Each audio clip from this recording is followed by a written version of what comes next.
Hello, everyone. I'm Nikki Olechi. I'm the events coordinator at Elevate Network. Welcome, and thank you so much for joining us for our special event, Raise Her Voice, Untold Stories of Women in the Workplace. For those of you that are not familiar with Elevate, we are the largest coalition of ambitious, supportive women who show up for each other and mobilize to change the culture of business. And we make room for the real, authentic relationships that can make a difference through events like tonight's. So our Raise Her Voice storytelling campaign is our annual global celebration of International Women's Day. And through the telling of unique and diverse and candid stories, we're here tonight to celebrate the strong women of our communities and the amazing women we all have in our corners. So tonight you'll hear the stories of 4 outstanding women sharing their insights on their careers, their adventures, motherhood, and more. And whether their stories hit close to home for you or are part of like a new unbeaten path in your life, we hope tonight remains a chance to connect and understand that through sharing and listening, we never stand alone. Ms. R. Tucker, she's the SVP and Head of Talent and Culture at Audible Inc. R is a strategist, a thought leader, brand ambassador, communicator, operational expert, and trusted advisor. And over the course of her career, she has delivered innovative solutions to companies looking to disrupt the status quo in pursuit of stronger business results, collaborative cultures, and inspired talent. So R, I'll let you take it away. Thanks so much, Nikki. And hi, everyone. It's an honor to be included in such an inspiring and dynamic group. Lift every voice and sing till earth and heaven ring, ring with the harmony of liberty. Let our rejoicing rise high as the listening skies. Let it resound loud as the rolling sea. While we were learning the Star-Spangled Banner in school, at home, I was learning the Black National Anthem, Lift Every Voice and Sing. And I've been thinking a lot about that song lately. Because while I'm here tonight, excited to raise my voice, this wasn't always the case. Now, don't get me wrong, I was a confident little girl, though I was never much of a singer. It didn't matter. I was proud of who I was. But somewhere along the line, I found myself shrinking in self-doubt. There's a lot of otherness when you're a left-handed, Black, lesbian, introverted woman in corporate America. And even after growing up in predominantly white neighborhoods, going to private school, and a Jewish day camp, to constantly hear colleagues at work proclaim what a rare bird I was, it threw me. Was that much difference a good thing, or is it a liability? And somewhere along the line, I lost my voice. How did I get it back? Well, to be honest, I'm still working on it. And so tonight, I'm going to share 3 lessons that I've learned courtesy of women who raised their voices to encourage me. Lesson number 1, what you do doesn't define your purpose. I began my career as a corporate associate at a large law firm. And I wasn't miserable, but most days I wasn't very happy either. And as holiday after holiday fell victim to deal after deal, I reached a breaking point. And one night I put down the work that I'd brought home and I started to cry.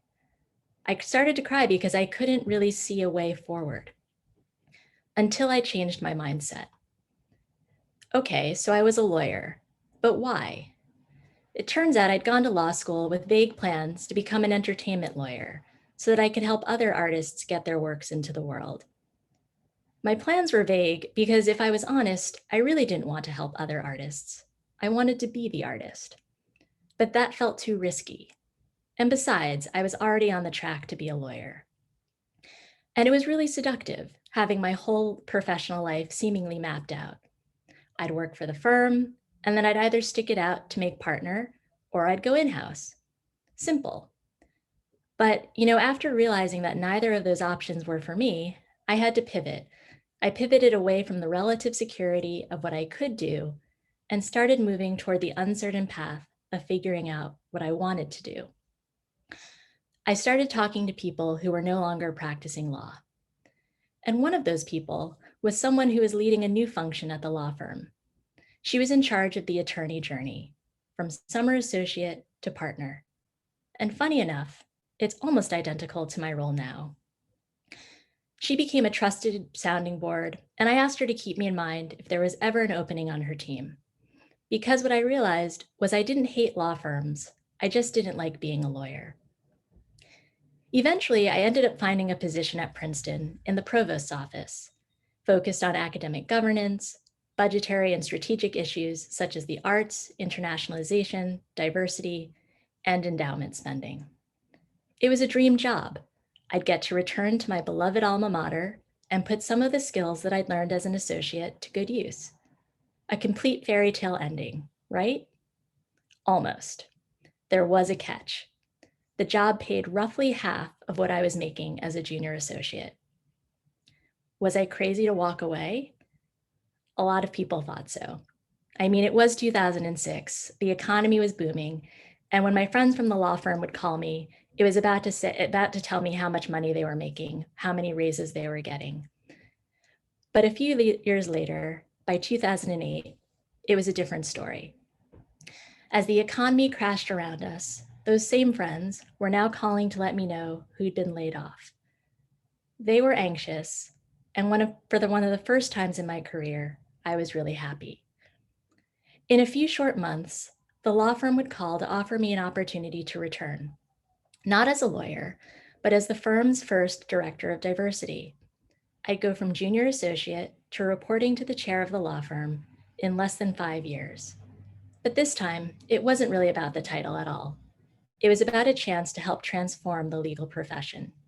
And that was an opportunity that I didn't dare pass up. Lesson 2, listen to your body. It will speak even if you won't. Many years and a few jobs later, I woke up in terrible pain. My jaw was stiff and it was painful to talk. I came out of an MRI without a diagnosis. The reason for the sudden onset remained a mystery until, fresh out of ideas, I made an appointment with a therapist. Off we went, excavating for the root cause of such a painful short circuit. At the time, I had a manager who was my polar opposite, and I tried to anticipate exactly what she would want at all times to avoid confrontation. But my hypervigilance actually had the opposite effect, and my performance suffered. My mind and body had agreed that it was safer to launch my sunshine offensive, as my wife calls it, than allowing me to express a broader range of emotions that included frustration, disagreement, and sometimes even anger. And I didn't realize that those emotions that people like my manager were so comfortable expressing outwardly were building up inside of me. I'd actually reached a critical point where the buildup was so great that it was literally shutting me up. But slowly and surely, after a few weeks in the safe space of therapy, my jaw loosened up, and I was ready to try out a more integrated and authentic way of raising my voice. And luckily, I was about to find someone who would encourage me to do just that. Lesson 3, raise her voice. Throughout my career, I received feedback that went something like this. It would be valuable for Ara to be more vocal and express her thoughts more openly. I didn't think of myself as withholding, and I couldn't really understand why other people did. I'm fortunate that my mom's second career act is executive coaching and leadership development. She's also a fellow introvert. And so together, we worked on building my self-awareness so that I could help colleagues understand my communication and leadership style. I also realized that there's more than one way to be heard. Writing has always been something that comes naturally to me. And so while I worked on speaking up more, I also wrote more. I launched a website and took to social media, sharing my experiences and lessons learned along the way. And even though I was working smarter to bring my best contributions, my current manager is an extrovert.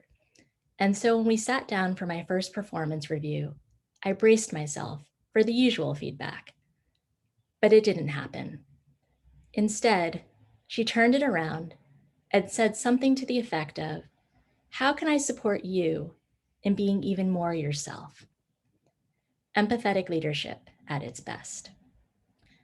Now, earlier I mentioned that I was an exuberant little girl. Well, in second grade, that swagger landed me the part of one of Cinderella's stepsisters in the school play. While I can't remember most of my lines, to this day, I remember one. Dream on, sister.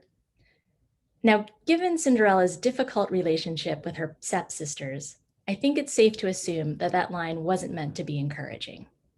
In fact, it was basically saying, look, Cinderella, whatever dream you've got, forget about it. It ain't gonna happen. And that was the line that got the audience laughing. Me tearing down another woman, daring her to have the audacity to dream of something better, something bigger. Now I know it was just a play based on a fairy tale that has a happy ending. And yet, I can't help but think about how nice it would have been if Cinderella's stepsisters were cheering her on. If I'd been able to say instead, you go, sis, you've got this. Because our voices matter, and not just for the effect that they have on the trajectory of our lives, but for the power that they have to give others the energy and encouragement to persevere, much like Christy mentioned. So last year, when I was promoted, among the many kind words of encouragement and support that I received, this note from a colleague stood out. And to close, I want to pay her encouragement forward. She wrote, when you find home within yourself, everything shifts. To an untrained eye, that shift is often imperceptible. But for those of us trained to see the quark in everything, we understand the magnitude of the shift. You are wearing you well. Keep going. Onward. Onward indeed. Thank you.